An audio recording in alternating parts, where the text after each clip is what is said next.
Alright, this lesson is on rendering. So to render a file, what you want to do is you want to go into your folder, locate your project, open it up in After Effects. And now that you're in After Effects and you've done all the animating that you want, you see all the things animating, and you're ready to render, what I would do is make sure that this is all the way at the beginning so you can see all of it. And then there's these few settings here and here. This thing can sometimes scoot over. You want to make sure that's extended all the way and that that's extended all the way to the left. And this one here too. Sometimes it'll go in this way. Push it all the way out and push it all the way out. Once that's done, go ahead and go to Composition, Add to Render Queue. And what you'll notice is that this render queue will pop up. And your comp will be named here the same as your comp is named here. And then there's these settings that we need to check and change here, okay? So the first one, if we click on Best Settings, we're just going to open that up.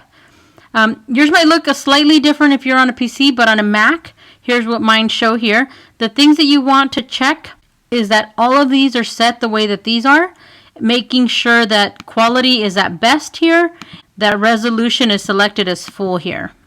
Okay, for these other ones, they just need to stay the same. Okay, so don't worry about those. Go ahead and hit OK. For output module, click on lossless.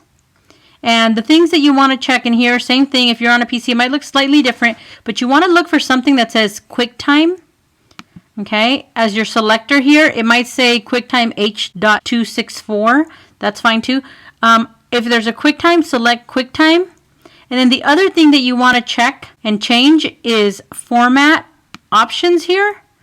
And then under here where it says Animation, the codec that you want to use, so you're looking for a certain codec, is that H.264, and you want to select that.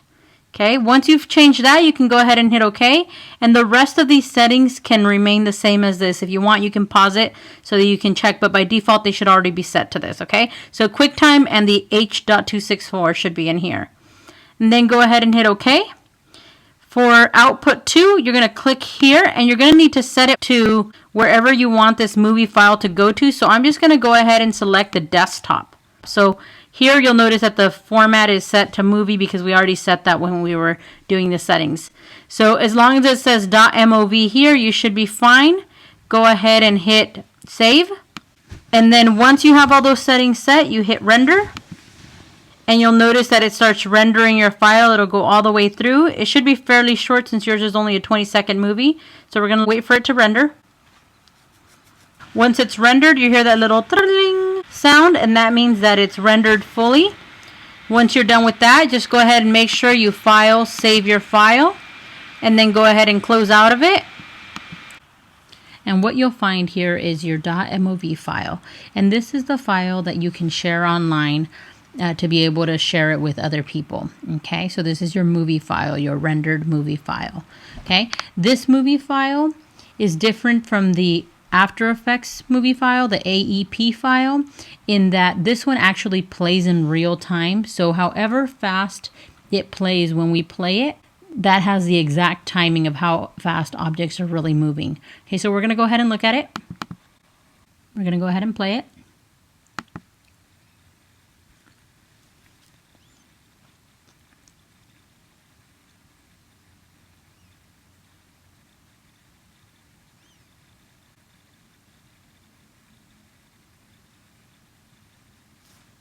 Okay.